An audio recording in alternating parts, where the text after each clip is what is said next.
Hello and welcome to the Buckets and Tea NBA show. I'm your host, Katherine Niker. Thanks so much for tuning into this week's episode. Today, you guys know him, you love him. It's your boy S. How you doing, buddy? What up? What up? What up? I'm good. I'm hanging out, just loving the basketball that we're enjoying. It's just crazy. It's wild. It's mind blowing. I feel like this is the best playoffs we've had in a really long time. I can't. Maybe it's just in the moment, heat in the heat of the Yeah, moment type I of thing. think But heat of the moment, pun intended. I think I would describe this playoff so far as chaotic good. Mm, Because it's just everyone's bracket is on fire. yeah, Like, I don't know anyone who picked the Heat over Milwaukee. Okay, it's I just had the Bucks winning it all yeah, of it. a lot Yeah, of people did. I had them in the finals. Like, yeah, it's absolutely nuts. I feel like I'm still in shock. Like, we're recording this Thursday evening, so that game happened last night. I'm yeah. still in a little bit of shock about it. Oh And yeah. now we're seeing a Knicks Heat second round. Like, no one had that either. I mean, the Heat, that was, or sorry, the Knicks, like, some people had the Knicks going to the next round. But Yeah. I mean, look, let's talk about the Miami Heat for a second. They lost to the Hawks in Yeah. the play-in. Yeah. And Like pretty badly lost. badly. Yeah, it Like was ugly. it was a blowout. It was ugly. I recall that they wasted what I considered a good Kyle Lowry effort, They did. Yep. and I was upset about that. Mhm. And here we are, and they look like the old Miami Heat again out of seemingly nowhere. Yeah. I explicitly said on this show that this series was not worth watching. I I I'll explicitly said that. I'll be honest with you. I did not watch the first two games cuz why? And the way the NBA schedule is working with the overlapping games, you have to pick and choose what you want to watch, right? And the first two games I was just like, "Oh, it doesn't matter. Even if Giannis is hurt, they're going to figure it out. They're just that good of a team. Mhm, They're the mhm, best team in the NBA record-wise, right? mhm. I just thought there was no way that Milwaukee would screw this up. And yet they royally screwed this up. Like, just everything that went wrong or could have went wrong. Yeah, I mean, I did flag a little bit that, like, when Giannis, was injured and it was, like, it was a back injury, I was like, "That is always bad news," Yeah. because back injuries tend to be quite chronic. And so, yes, he is playing through injury to some degree, but he had, like, 38 points last night and, like, 20 rebounds. Yeah. So, he is, by all accounts, still Giannis. I mean, I think what's so shocking about it is that this, at its core, is very much still the same team that won a championship in 2021. I mean, and last year it was Middleton that was injured. Is that right? Yeah. Yeah. So, they just didn't make it as far. But now you're thinking, okay, this squad is healthy. They're going to go all the way again. And then it just completely crumbled. And I feel like, all of Giannis's like demons at the free throw line came back, and this team looked like nobody wanted the ball at the end of the game. They were And that scared. They were they terrified of were the moment. scared. They were scared of the moment, which is ridiculous because they've won a championship, Yeah. and they were scared of the moment. And then poor Connaughton, like, I feel bad for him because I'm like, that's a moment that's gonna be hard to live down. Right. No clock awareness in an overtime elimination game Season on the line. is Yeah. brutal. Like, shout out to the very old Raptors fans that will remember Chris Childs Oh yeah. against just throwing it up Yeah. in like game 5 of the first round. I mean, it's rare that you see such I'm going to go there. I'm going to say incompetence Mm. from what is otherwise a very smart, very successful NBA team. Like, what do you think like really went wrong with the Bucks? They just acted like they were new there, like they had never experienced any of this. This is a team like Giannis is a player who dropped 50 points and 20 rebounds to win an NBA championship. Like game 6 Mhm, against mhm. Phoenix, he had that all-time level performance. He made 20 of his free throws. And then here, same free throw issue. I think he missed like over 15 free throws, 16 free Yeah. throws in that game. And, their coach, Mike Budenholzer, he didn't call timeout in that fourth quarter where they had the opportunity to. He didn't Didn't call he it have like again. 2 timeouts He left? didn't call it again in overtime too. That's So it was rough. just like it really felt like this team had forgot what it felt like to be a playoff team. They were just going through the motions of things versus actually trying to understand the heat of the moment. And heat of the moment, here I go again. Um, I want to ask you a question. What do you think? Did you see the Giannis quote, the one where he went at the media? Oh, yeah. What do you think about all that? Because it feels like Okay, okay. it opened up such a philosophical debate for some Well, reason he on Twitter. answered the question in a very philosophical way. So, True. Yeah. for anyone who doesn't know, like Giannis was asked, like, "Do you think this season is a failure?" Hmm. And he got upset. He was emotional, although he withheld that as much as he could. And he basically said that like there is no failure in sports and that it's just steps towards success. And that, he used Michael Jordan as an example. He's like, Michael Jordan won 6 championships, but he played like, what was it, 15 seasons? So Sure. every Yeah. season he didn't win, was that a failure? Or was he just growing towards the next thing? And, I think that's a very interesting way to put it. I ultimately think he handled that very well. I think Yeah. Giannis is a leader. So it's not just about him, it's about his teammates, it's about the organization, it's about the morale of everyone. And Yeah. I think he had all of that in mind when he answered that. Like, if he says, "Yes, I think this is a failure," what is that going to do to everyone else around me? Yeah. I think also having that type Also, of shout out to Giannis to being like, "You asked me that question last year, yeah. Eric." Oh I don't yeah. even know who he Yeah. is. "You asked me that question last year, Eric.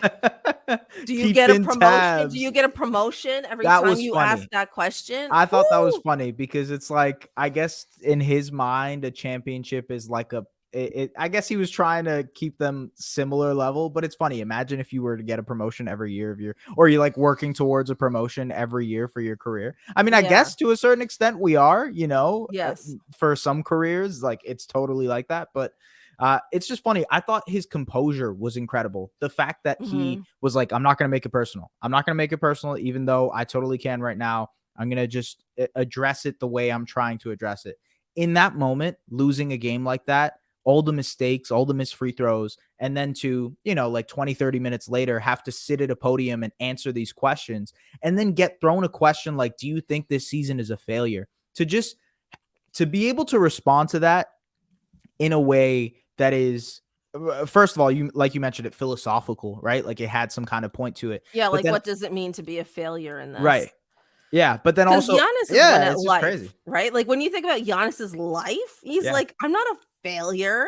Yeah. Anyway, sorry, go on. No, you're right though. Like he's making millions of dollars. He's a two-time MVP. He's going to go down all time as, one of the best players in NBA history. Like he could retire tomorrow and have a more successful life than any of us. You know what I mean? Mhm, So mhm. I think I like the approach that he had. I think the fact that he views life that way is an important lesson for media members, but it's also an important lesson for like everybody. You can take that, kind of use it in your life. It was a defining moment in the post game sphere. Yeah, I completely agree, and, like, sometimes, like, I really feel for these players and coaches who have to address the media right after, Yeah. like, a tough loss or something like that. Because I do not process emotions that quickly, personally, like, especially if, like, my whole heart is in something, it's like, Yeah. let me sleep on it.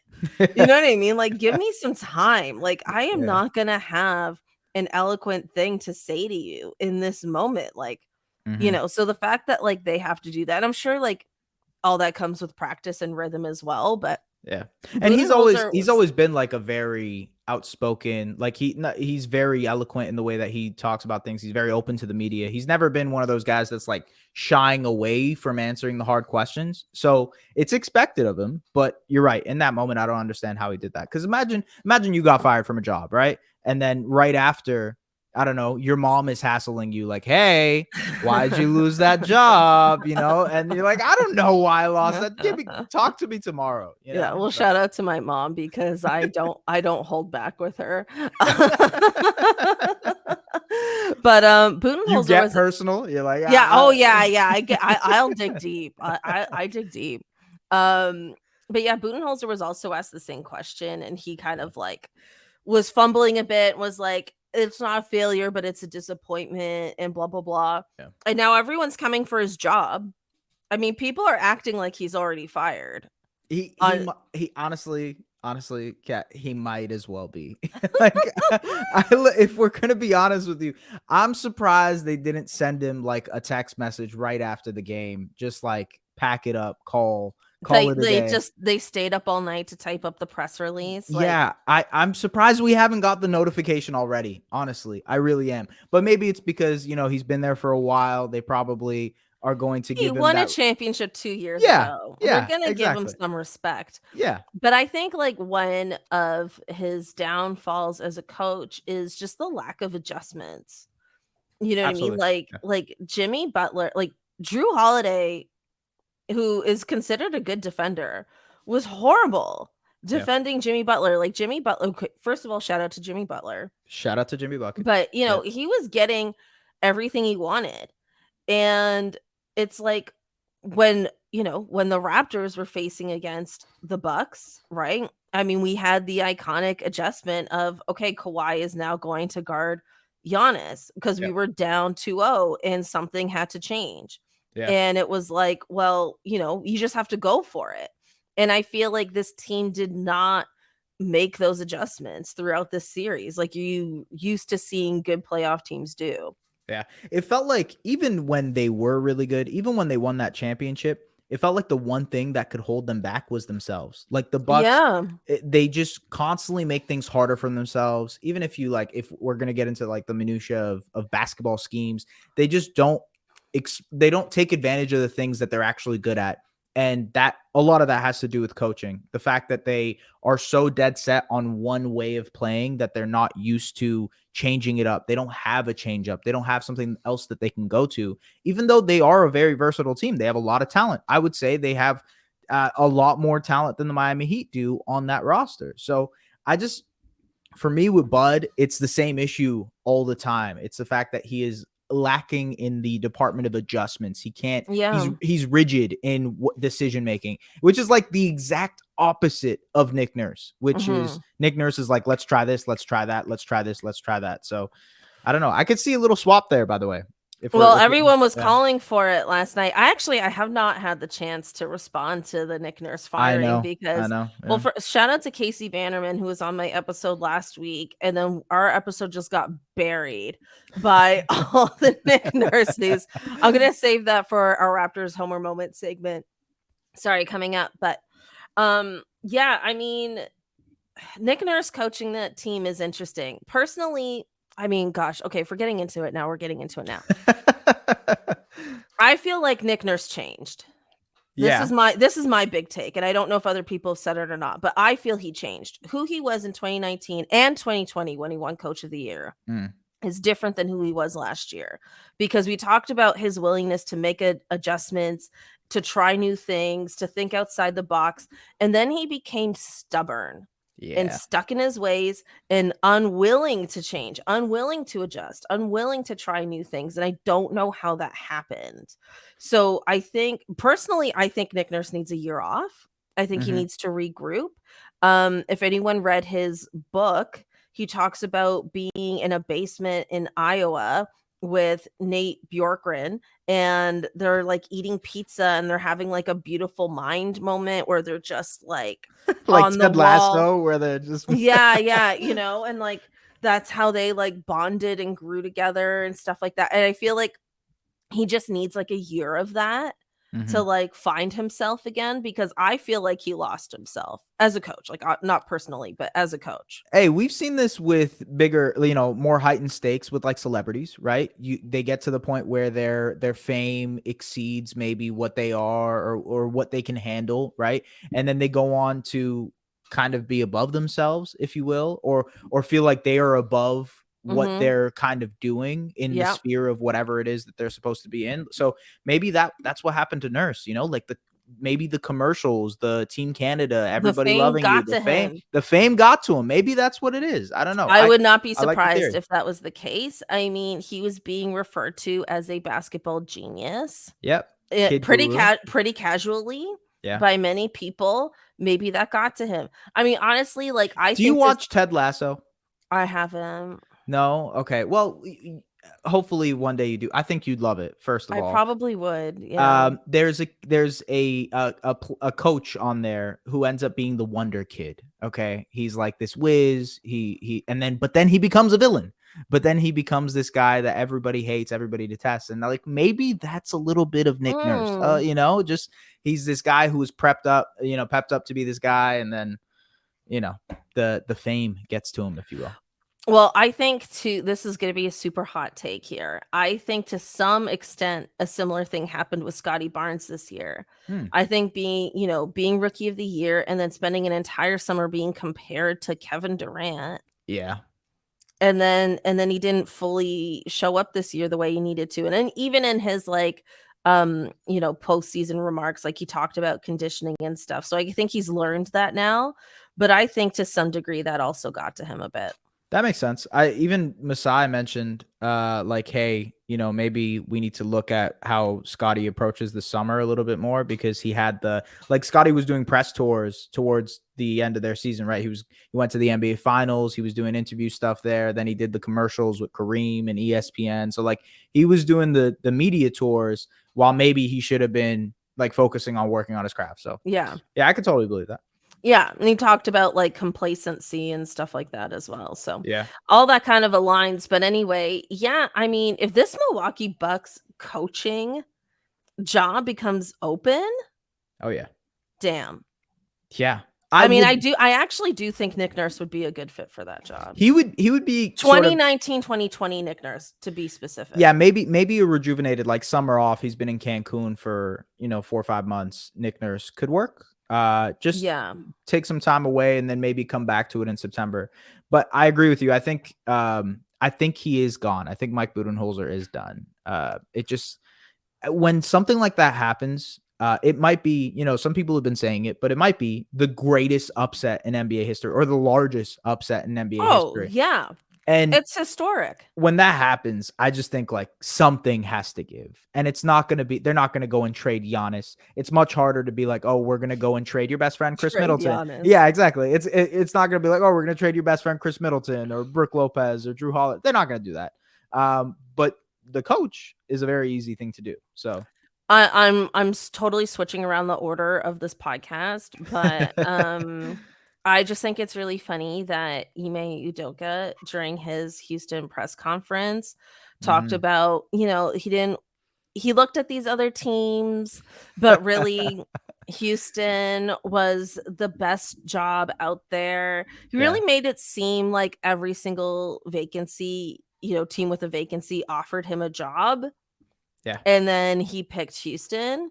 And I'm like, well, you didn't know Milwaukee was available. So yeah, it was a little cocky. I felt it was pointed. I felt it was unnecessary. I'm like, I don't know what Masai did to you that you think they're friends, apparently. you think being here is not ideal. Mm-hmm. Maybe you're just anti-taxes because in Texas they don't have state taxes or whatever. That probably did play a factor, but I would also say like there's not a lot of pressure in Houston where no one is going to cover that team, to the degree of maybe the Raptors this year and next year. Like in Houston, it's no pressure. You can go out. We already know it's a young team. They're going to do what they have to. They're going to develop. There might be like 1 or 2 puff pieces that come out a year for that team. But they're going to be better. Yeah. Even if Silas was still there, like they're going to be better. Yeah, I agree. But with, like let's say the Raptors or maybe even the Pistons, there's a little bit more pressure there because the Pistons have been doing this for much longer, the rebuild. And then the Raptors, they're a higher stake team, So I think he went to the least the most low profile place he could have to just get away from whatever noise that he was dealing with media. Yeah. Yeah. It was a pointed statement and I stand by that. Yeah. I agree. Yeah, you're right. Okay. We haven't said enough about Jimmy Butler. I didn't have it on our docket per se, but okay. First of all, playoff Jimmy Butler is legendary officially. Yep. Cemented. Officially stamped it, officially legendary. Not that it wasn't before, but even more so now. Yeah. I will say, I don't know if this effort is sustainable. Yeah, that's fair. I'll just say this on the playoff Jimmy front. It's like the first Harry Potter movie where the guy kind of flips and then you see the back of his head and it's Voldemort, and Voldemort right there is playoff Jimmy. Like it's just like a completely different character. He's like a completely different person sometimes in the playoffs. He activates something. I don't even know what it is. Like Yeah. even the 3-point shooting, the shooting in general, it just changes completely. He's a completely different player. I would agree with you that I don't know how sustainable it is. And also a lot of that has to do with the shooting. Like Miami has been shooting the lights out against Milwaukee, and I just don't know if that's sustainable against New York, which has played awesome. Like they've been also amazing. And it's going to be great to see playoff Jimmy in Madison Square Garden Oh, against yeah. that crowd. It's going to be amazing. I agree. It's gonna be a really fun series to watch. I haven't made a prediction on it. Okay. Have you? I haven't. I don't even know where to lean in that. I don't know. I just feel like now that this has happened, I'm just like, Mhm. anything's possible. Are the Hawks gonna win tonight against the Celtics? That's gonna Yeah. age poorly by the time this is out, but I'm just like, anything is possible. Also, by the way, I'm a massive Janet Jackson fan, and when my worlds were colliding, I was freaking out. That was pretty wild. That was pretty Yeah. wild. How do they double book Janet Jackson? I think they assumed that game was not gonna happen. Yeah, probably. They're like, That there's is no way. absolutely what I think. They're like, "There's no way we're having a game 6 here, like, Janet, just come to town." Also, these dates have been out since, like, December because that's when I bought my tickets. I'm seeing her here May 23rd. Oh, nice. Okay. Yeah, I, I I I paid for the meet and greet. oh, I that's pretty paid for awesome. a meet and greet, so I'm, like, on cloud 9. Favorite song while we're on the topic. Oh my god, Janet Jackson song? Yeah. Okay, it's really hard. I love Got Till It's Gone, or I love the Velvet Rope era. Velvet Rope. Yeah. Okay. That's probably Yeah. that's my favorite era. So Got Till It's Gone, Together Again, that kinda era is my Hmm. favorite. There's lots. There's the song If, which has the amazing choreography. Yeah. Yeah. There's a song called Escapade from the Okay. '80s that I really love, but all that stuff I discovered, like, after the fact because 'cause I'm more of a '90s fan. Yeah. Of course. I got you. Yeah. I always find it so interesting how the NBA does this scheduling stuff, because between concerts and like other Mhm. sports, I would, how does that computer even compute all that? Oh, Beats me. yeah, the NBA scheduling people, wow, have no idea. Yeah. No idea. They're Yeah. like they were human algorithms before algorithms. Exactly. Yeah. The way they do those schedules, They it's were the nuts. artificial intelligence before the artificial Yeah. intelligence. Okay, another major playoff story I really wanna talk about is Kawhi Leonard, Yeah. being out with a torn meniscus, which is, at this point, just heartbreaking. Yeah. He really did look like the best, if not one of the best players in this year's playoffs before he went out. Obviously, like, the Clippers are out now. Wait, they are officially out now, right? Officially Yes. Yeah, eliminated. yeah, yeah, Yep. sorry. And, Stephen A. Smith got on the horn as he does and basically called for his retirement. Basically was like, "You need to force this guy to retire because he can't stay healthy." Where I mean, Raptors fans I know are gonna care about this. Yeah. Where do you land? I agree with you that it's heartbreaking. It's tough because you always wonder what if, Mhm. and I had someone be like, "Oh, well, it's not that big of a what if because, he already has won the championships, he's won the Finals MVPs." But I think if anything, that makes it more of a what if, because now you're wondering how high could he have been on the upper echelon of all time NBA players if he had been fully healthy. I mean, we talk about that Spurs series against the Warriors and him Yeah. getting hurt. People forget that year that the Warriors won 73. Yeah, they won 73 and 9.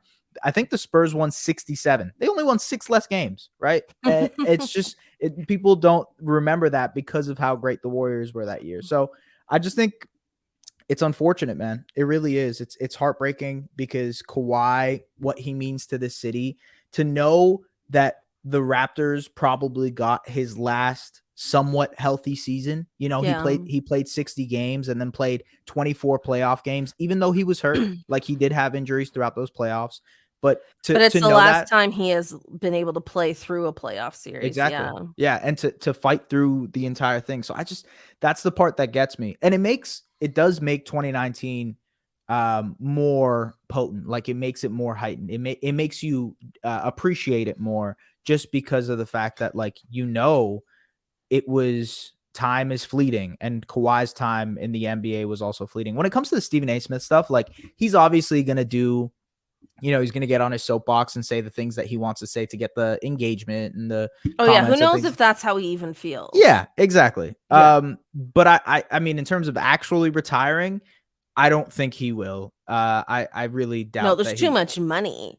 way too much money. And also on top of that, I think we've gotten to the point where, and he's probably gotten to the point where he's gotten this load management thing down to a science. It's just the fact that Does he, though? yeah, I know. As soon as I said that, I'm like, I don't even know if he's got it down to a science. Who knows? Who knows? Yeah, who knows what'll happen I with mean, him he next? did for a moment there. I believe he did play, through the NBA bubble, now that I think about Yes. it. So Yeah, he that, did. I guess, is technically his last, playoff run without injury. Yeah. And then they were eliminated. Was it the Nuggets that no. In the bubble? Yeah. Yes. In the bubble, it was the Nuggets that came back from 3-1 and then Yes, yeah, yeah. that's right. I mean, we all feel this way. He should have stayed. We would have been repeat champs. Yeah. But that's here nor there. Obviously, the rest, during the COVID rest in 2020 would have helped him. Yeah. But yeah, I mean, I'm not going to go so far as to say he should retire, Mhm. but I mean, it is a fact that he can't stay healthy. And the last I know of a player, or at least a high profile player, that did have to retire due to like health issues was Chris Bosh. Yeah. Right? Like he had those like blood clot issues and it became too dangerous for him to play. And then that forced him to retire early. But he couldn't get on the court at all Yeah. at that point. So that's, a different scenario. I don't really know where the Clippers go from here. Financially, they're pretty tied down. I think they have to double down on what they have and just, Ride I it till don't the know. wheels fall off, essentially. Like that's really they would have to do. They have to drive this car until it just stops in the middle of the road, and then they have to just walk away from it. Like Yeah. it's I just think that's probably where they're at right now. Same thing with Paul George, who hasn't really been the most healthy guy either. Like they have two guys who are very, very injury prone. And I think the formula moving forward is if they can find a way to win in the regular season without those guys so that they can just be ready for the playoffs. And a guy like Russell Westbrook actually helps with that because Russell is super, like he never gets hurt. He's consistently playing all the time. And like he's good enough to keep you competitive in some games. Like let's say they're playing the Hornets on a random Tuesday night. He can probably win that game without a Kawhi or a PG. So I don't know. I think that's the eventual goal if you're thinking about how this team moves forward.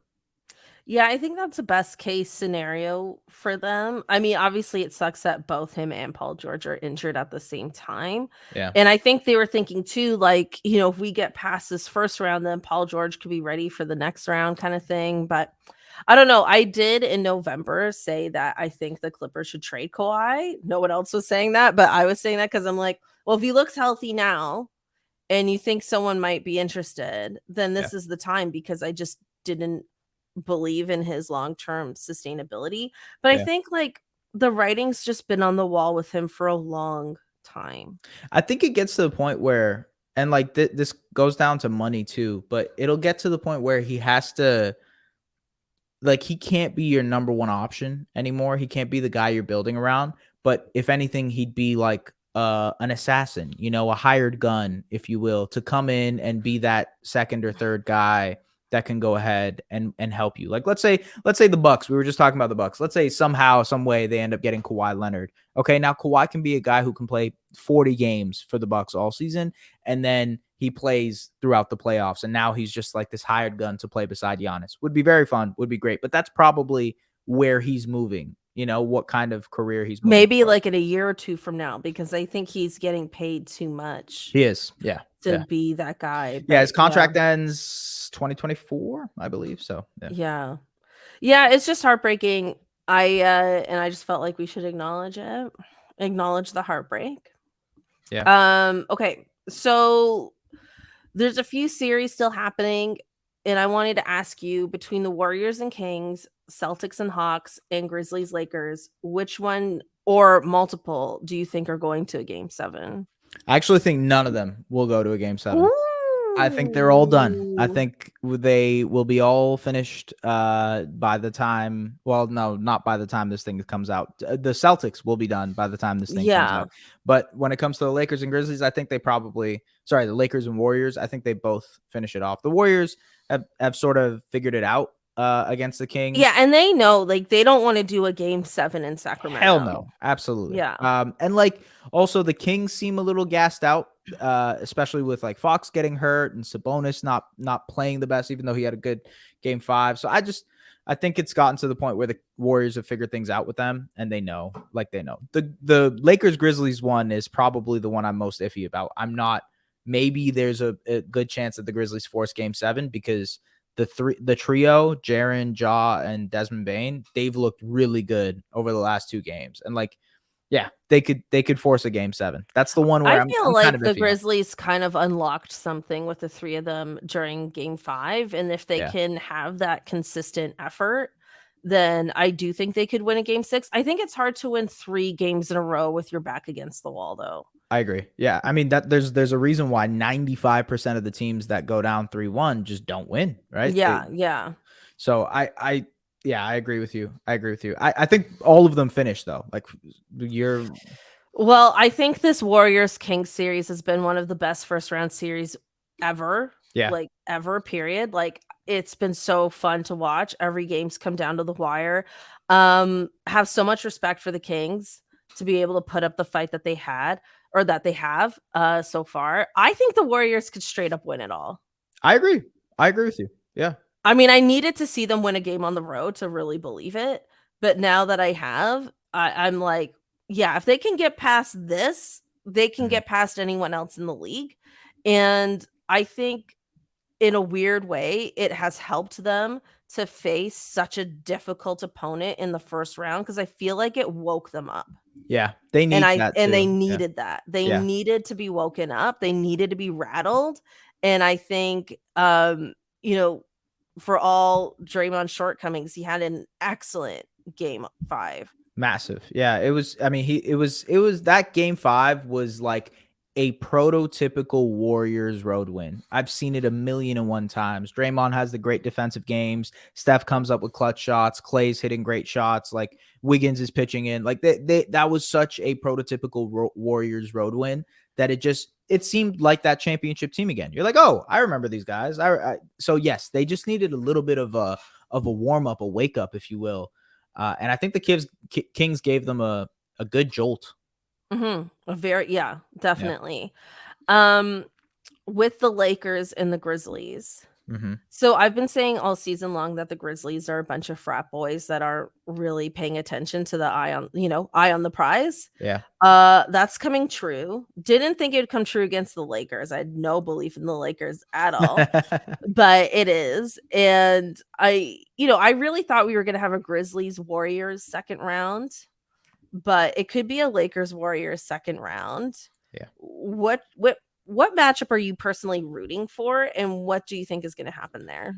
I'm rooting for Lakers Warriors. And I think the reason I'm rooting for that is because we haven't seen Steph versus LeBron Yes. in a while, right? 2018. So I think that's probably what I'm rooting for. Actually, no, that's definitely what I'm rooting for. I think the fact that you have the Warriors and their kind of we need to win this now, the pressure of what's going to happen in the summer, and then the Lakers, who always seem to have tons of pressure on them, the whole Anthony Davis thing, LeBron being at his age. So both of those teams are going to be so desperate. They're going to be Yeah, they insanely know this is desperate. it. They Yeah, know they this they is have it. one shot. And then you look at the other side of the Western Conference, you're like, okay, Denver, we could probably take them. Phoenix, they don't. I mean, yes, they obviously have a great amount of talent, but they don't look that good. So maybe we can go ahead and beat them too. And hey, we're back in the NBA Finals. LeBron James in the NBA Finals or Steph Curry in the NBA Finals. I like my chances. So they're probably looking at this like this is one of the last opportunities they have to add an extra ring to their resume. So yeah, I need that series. Absolutely. That has the potential to be as good, if not better, than the Kings Warrior series. Yeah. That's true. I mean, I'm still not a huge believer in the Lakers, although I Yeah, obviously will give them credit for especially the moves they made at the trade deadline to be who they are now. I just feel like they're kind of shaky and inconsistent at moments, I agree. Yeah, and that's enough against the Warriors, yeah, right? So I would pick the Warriors in that series. I actually am picking the Warriors regardless yeah. of who comes out of that. I think the Warriors are moving on. When I created my NBA playoff bracket, I decided to do something fun as opposed to trying to pick who I thought was going to win per se, because I was like, it's too wide open for that. Let's just have fun with it. So Okay. I did a whole like Kevin Durant redemption bracket where he wins and then the whole narrative changes around Kevin Durant. Which I just thought would be hilarious. It would definitely shake things up all summer long. But Devin Booker's been the best player on their team. Yeah, absolutely. Oh man, he like him and Jimmy are arguably 1A and 1B in terms of like the Yes. best players in the playoffs right now. Who Yeah. no one would have picked that. No one Yeah. going into this playoffs would have said Jimmy Butler and Devin Booker are the best players in the playoffs so far. Yeah, yeah, I know. And it's such a bizarre thing to think of.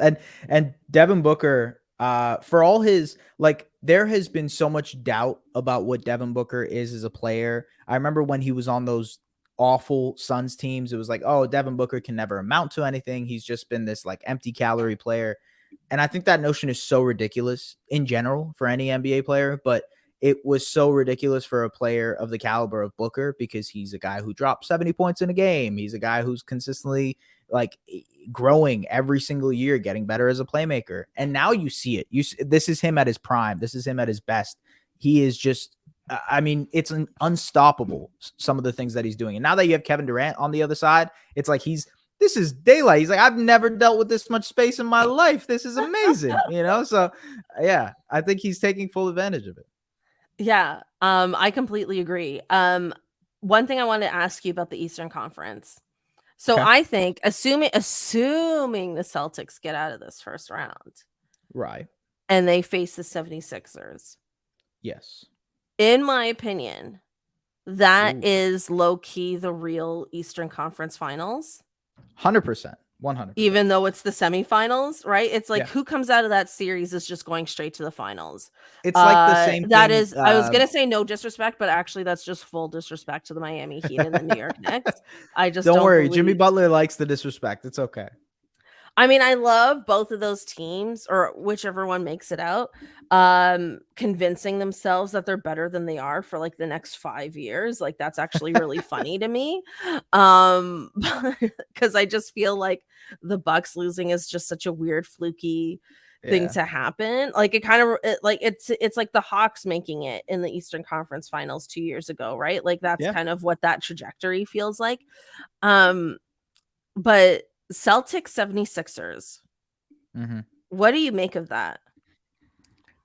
It sucks that Embiid is not as healthy because he's dealing with some knee thing. I think they officially said that he's tore his LCL, which is like the front part of, I think it's the front part. You know what? I'm not a doctor. I'm not even gonna act like I know this. It still hurts. That's a knee injury. That's still very It's still painful. a knee injury, yeah. Yeah, it's still something that deals with your knee. So, 260-pound man dealing with a knee issue is going to be a problem. Like that's Mhm. not going to be fun That's to how deal I with. feel whenever I try to walk in high heels. It's like, that's too much weight on those heels. You can't Yeah, be you know doing what? that. My wife also says the same thing. She's like, why do heels exist? This is ridiculous. Um, Also, like, I'm over 200 pounds, so, like, heels weren't made for me. You know what I mean? These are made for dainty ladies, but anyway, that's it for a different podcast. But yeah, damn heels. that's what that, description reminded me of. That's what Joel That's why Embiid we're has here. to deal with right now. Yeah. Yeah. I I think overall, like I would favor the Celtics in that series just because of the fact that Embiid is hurt. But even outside of that, even if Embiid was fully healthy, I still think I would favor the Celtics just because they have beat the Sixers every single opportunity they've got. I don't think the Sixers have beat them. I think the Sixers beat them once in their last 10 meetings. So the Celtics just know how to win against that team. And Philly has not really figured out a way to beat the Celtics. So I think the advantage is clear, Boston. But yeah, we'll see what happens. And I agree. That is the real conference finals. Yeah, I feel the same way, but I am shocked that Boston is struggling against this Hawks team. Yeah, I I agree with I you. thought this was a sweep. I picked a lot of these series to be a sweep, which was just egregious of me. But, maybe you get the gentleman sweep, like the one game or whatever, but, the fact that they're struggling against this team, it's hard for me to tell, like, are they disrespecting their opponent or are they lacking somewhere? That I haven't quite figured out. This whole year, the one issue the Celtics had, and they've had a great year, like they have the second best record in the NBA, but the one issue the Celtics have had all year is that they just choke away games. They just do not, for some reason, when it gets to the fourth quarter, when they're up 10 points, they're just like, we can just relax. And then they lose. That's exactly what happens. Most of their losses this year are probably because of that. So I just think that's the big issue with Boston. And that makes me a little more hesitant to say that they're the clear-cut favorites right now. Because if you were to look at like the NBA sphere, obviously with Milwaukee losing, you're like, oh, this is the Celtics title to lose. This Yeah. is their opportunity to win the championship. This is Tatum's chance. But the flip-flopping, the losing and like just losing your composure thing, sort of like Milwaukee, it makes me question if they have what it takes. And if they face Golden State again, I don't Yeah. know. Yeah. I think now that Milwaukee is out, the whole Eastern Conference feels like a joke to me. Like, it just feels like some weird NCAA bracket where I Yeah. was just, like, willy-nilly, like, no idea. I just don't believe in this whole conference now. I don't Yeah. believe in the conference. I mean, this is the best chance the Knicks have had to make the NBA finals since I was 5 years old. Like I don't even know how to digest that. Yeah. I don't know. I don't know how to even think about how that's a Well, possibility. they made the finals in, 99? 99. Yeah. Yeah. Yeah. That's what I'm saying. That was the last time I was 5 years old then. And You were 5 years old in 99? I was 5 years old in Good for 1999. you. Thank you. I appreciate it. I didn't want to give away my age, but I guess we're go ahead and do Yeah, it. yeah. Good for you. That's cute. It's adorable. I watched that series and have vague memories of it. Oh So wow, really? Okay, yeah, cool. I'm All right. older, but that's Yeah. fine. Yeah, because when you said that, I was like, You were like you were I was trying to like, I process. wasn't 5. I wasn't 5 at all. Oh, But anyway, yeah, I mean, you're absolutely right. But also, like, what? Like, what is yeah. happening? Yeah, it doesn't What make is sense. happening? It does make sense. I don't even think the Knicks are that good. No, I mean, look, they're fun. They're a competitive team. I don't know what happened to Cleveland. They shrunk. They shrunk. They also shrunk. Honey, I Shrunk the Cavaliers. It was insane what happened to the cat. I mean, it was just like the Knicks realized very early in that series that these guys can get pushed around, that these guys are not going to be physical back with us. And then they decided to be physical all series. And that was it. That's all it needed. That's all that was I required. think this series, I mean, it won't be as physical as it was in the 90s, but It will be like that. it will Yeah. be physical, I think. I'm starting to lean towards the Heat, even though that just feels crazy. But they've done it before. Julius They Randle's have. injured He is. and Yeah. has been a questionable non-factor. Yeah. So, I mean, I don't think Jimmy Butler scoring this much all the time, 45 points is sustainable. But if Yeah. they're able to get other players to step up, then that'll be it. I mean, It's actually a big Lowry series. I'm not gonna lie. a I think huge Lowry series. I'm 'cause he excited for people to remember how good Lowry is. damn straight. Absolutely. I agree. I think, yeah, people will remember. And Brunson reminds me a lot of Lowry. Just like the same vibes in terms of what they can do on the court, like the hustle plays and like the small little point guard that's gonna like use his body. They also are both Villanova guys, so they kind True. of share an alma mater. But yeah, it's gonna be a fun series. I have no idea who to pick there. Like that's one where I'm like toss up. I don't know who No, because I yeah, didn't even think it would ever happen. yeah. Um, okay, we have a few minutes left. This is a slightly shorter episode this week because we're on time constraints. We're busy people. And I also have a cold, and I can't believe I'm getting through this. Um, Are you doing the Fisherman's Friends like Nick Nurse? no, I'm doing Ricolas actually, but I did. Ricola. Sorry. It's fine. Sponsor us maybe. Um, I was a Fisherman Friends person for a while. Mm, Um, a quick story, when I started doing stand-up comedy, I would get really nervous, yeah. and I would have, like, a fisherman's friend, and it would just, like, wake up my sinuses, and I would just feel better, but then I was taking them almost every day for, like, a year, and then when my throat was scratchy, they wouldn't work anymore. Oh wow. Like So, I had to quit. you became immune. That's Yeah, I became crazy. immune, yeah, so then I had to, like, quit using them, and then, I don't know, I think I just had to drink tea and stuff to get through that cold and, like, not go Yeah. out, and then Wow. now it's, like, it's better because now I just use mints like I should have, like a normal person. I don't know why I wasn't just using mints. Um, but yeah, so it's actually super bad for you to do that. I didn't know Um, that. I maybe we should tell Matt Devlin that because apparently Matt Devlin does it all the time. You know, really? Yeah, that's he's not just good for you. popping But he fisherman should do what friends. Jack Armstrong does with the green tea. Yeah, yeah, I've heard about that. Yeah, That's what he should do. So we've kind of jumped around here, and this should be our Raptors homer moment, although I did get into it a bit, talking about Nick Nurse, talking about how he changed over how I feel personally he changed as a coach over his tenure with the Raptors. He does have the largest winning percentage in yep, Raptors history. He won a championship. I think the legacy is there, but it was also time to go. And I think, the Raptors absolutely need a new voice in their locker room. I think, personally, right now, I am leaning towards like a Jerry Stackhouse. I'm leaning towards a former player. I hmm think they could benefit from having that type of voice as a head coach.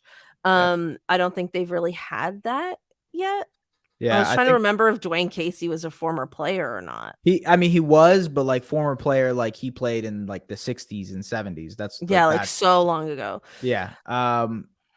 No, I agree with you. I think they need someone younger and someone that can Yes. like level with Scotty and like level with the younger guys and be like, hey, I've been in your shoes before. Jerry Stackhouse is a guy like people don't remember this, but Jerry Stackhouse, obviously like the Pistons era, he was Yeah. a role player here and there for different teams as well. But he was a really good player, all-star level guy, right? And I think he can kind of be in the shoes of some of these guys who are still trying to figure out who they are. He makes sense as and apparently he's done a great job in college as well. So taking that next step is what he's gonna And he do. won a championship with the 905, didn't he? He did, and Yeah. I think it was the year I want to say it was the year Pascal was with the 905. So there's obviously the connection there. Yeah, Um, so, I mean, he was instrumental in their development and growth, so huge, yeah, yeah, I mean, to me, he's my front runner. I know other people are looking at Adrian Griffin, who, I don't have anything against him, but I just feel like maybe it's time for a new staff. the same regime. I don't know, like Yeah, yeah, like, I mean, I know we did that from Dwayne Casey to Nick Nurse, but I think that was a very different scenario yeah, in terms of the fact that, like, the relationship between coaches and players hadn't broken down. yeah, It's just that the system they were running wasn't working. Where I think this is actually more about the relationship between the players and the coaches breaking down. yeah. And I think that's why you don't want to bring back the same group. I agree. I agree, and I also think a part of that is you just want them to hear a different voice. If it's Adrian Griffin, that It's has the same kind of voice. it's the Yeah. same voice. It's the same type of thing that you're hearing. You're probably hearing similar notes. You've probably heard the same thing over and over again. At some point, you just need a new voice. Like we started this podcast talking about Mike Budenholzer and Nick Nurse and whatnot. And like they probably need a new voice. The Raptors coach, they also need a new voice. Imagine like Nick Nurse wasn't fired yet and they traded each other. I mean, if they That waited could have 5 days, if they that could waited have been five so funny, like a coach's trade. I could see that. It could have made so much sense. It's perfect. I don't know. I kind of like the idea of them swapping coaches. You want Budenholzer? I just think Budenholzer is a guy who builds teams up really well, right? Yeah. He'll get you to where you need to be. And then after that, find another guy that can get you over the hump. He's sort of like a Dwayne Casey in that sense, in the sense that like he's going to be able to build a culture and build a scheme and a system that works and guys will like everybody, et cetera, et cetera. But Nick Nurse is like, okay, let's go, let's go, let's go. He's like very militant about what he wants to do. So I think that's what it is. Yeah, I love that. We gotta go, but thank you so much for joining me this week. Thank you everyone for listening. As for those who maybe don't know what you're up to, let us know what you're up to and where people can find you on the internets. Yeah, just find me on Twitter. Do the thing there, just the name. You can enter that and I'll be there. Just pop up. And then the other thing is I'm working on a video on Scotty Barnes. So you can go and check out the SDPN YouTube channel, Scotty Barnes video. It will be out by the time you're watching this podcast. So, oh, fun. Yeah. Awesome. Yeah. Well, thanks so much. Thanks everyone for tuning in and we'll catch you next time. Bye.